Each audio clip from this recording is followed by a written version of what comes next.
जय हिंद साथियों, कैसे हैं आप सब। स्वागत है आपका एक बार फिर आपके अपने YouTube channel Shri Shyam classes में। जी हाँ साथियों, आज एमसीक्यू की क्लास आने वाली है। वो एमसीक्यू अपन व्हाइट बोर्ड के ऊपर ही कर रहे हैं साथियों। उसको करने का मेरा मकसद एक ही है कि मैं आपको बता पाऊं कि अगर आपको प्रश्न का उत्तर नहीं आता तो आप क्रॉस मेथड अपनाकर किस प्रकार सटीक उत्तर की तरफ पहुंच सकते हो साथियों। तो ये क्लासेस, ये जो छोटी क्लास है, एक सवाल दो सवाल की क्लास रहेगी साथियों। डेली आपके एक से दो क्लास मिलेगी साथियों। तो ये इसका उद्देश्य सिर्फ इतना सा है कि आपको अगर प्रश्न नहीं आए तो आप उसके सच्चाई तक, जैसे कि लगभग दो क्रॉस आप आराम से करो और दो में से एक पे तुक्का लगाने की पूरी कोशिश करो साथियों। बनती कोशिश तो कोशिश करेंगे कि लास्ट तक अपन पहुंच जाए। तो सवाल शुरू करो साथियों। पहला सवाल है कि कौन सी शिक्षण विधि की बात कर रहे हैं साथियों।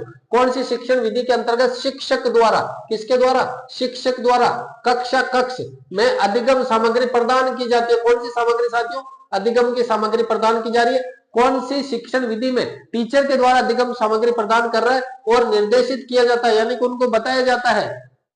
वह इसे विचार से पढ़कर महत्वपूर्ण बिंदु निकाले।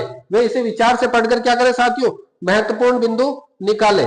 इसके बाद में बात करें साथियों, महत्वपूर्ण बिंदु निकालने के इसके पश्चात शिक्षक की सहायता से सारांश प्राप्त करे। शिक्षक की सहायता से सारांश प्राप्त करे।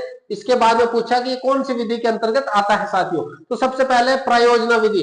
प्रायोजना विधि में अपन क्या करते हैं, किलपैट्रिक ने दी है, यहां पर अपन योजना बनाते हैं। पूरी योजना बनाकर कोई भी काम करते हैं साथियों। पूरी योजना बनाई, उसके बाद अपन कोई काम करते हैं। समस्या समाधान में क्या होता है, आपके पास एक कोई ना कोई समस्या रहेगी, उसका आप क्या करते हो, समाधान करते हो साथियों।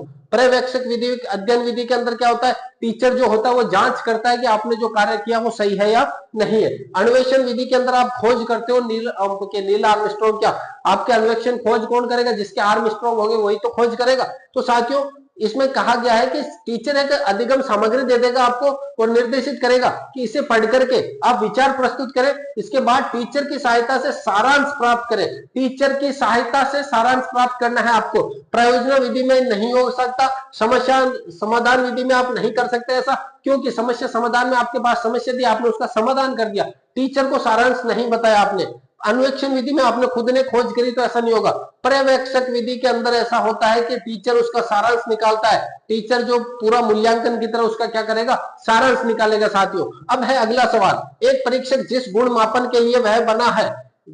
एक परीक्षण, कोई ना कोई परीक्षण है, जिस गुण मापन के लिए वह बना है, वह उसी गुण में का मापन करता है, तो उस परीक्षण को क्या कहा जाएगा साथियों। उस आपने मान के चलो कोई एग्जाम लिया है कक्षा के अंतर्गत कि भाई मुझे इस टेस्ट से पता चल जाएगा कौन इंटेलिजेंट है कौन कमजोर है, और वो आपको पता चल गया कि इसमें क्लास में 10 में से 3 बच्चे इंटेलिजेंट है, 7 कमजोर है। तो ये परीक्षण आपके मापन का कौन सा बिंदु कहलाएगा। परीक्षण कौन सी कसौटी है, परीक्षण की कौन सी कसौटी होगी, वैधता, विश्वसनीयता, वस्तुनिष्ठता या विभेदीकरण साथियों। तो साथियों इस सवाल का जवाब आप मुझे कमेंट करके दीजिएगा, क्या हो जाएगा इसका, वैधता, विश्वसनीयता, वस्तुनिष्ठता या विभेदीकरण। मैंने पूरा स्पष्ट तौर पर आपको जब मैंने पढ़ाया था तो साथियों ये बताए थे, उदाहरण दे दे के बताए थे पूरे विस्तार से।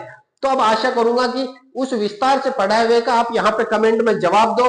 ज्यादा से ज्यादा जवाब अगर मान के चलो जिसका सही आएगा उसके कमेंट को पिन अप भी किया जाएगा साथियों। तो साथियों ये थी आज की अपनी क्लास। मिलते हैं इसी प्रकार की छोटी क्लास में नेक्स्ट क्लास में। तब तक के लिए जय हिंद, वंदे मातरम।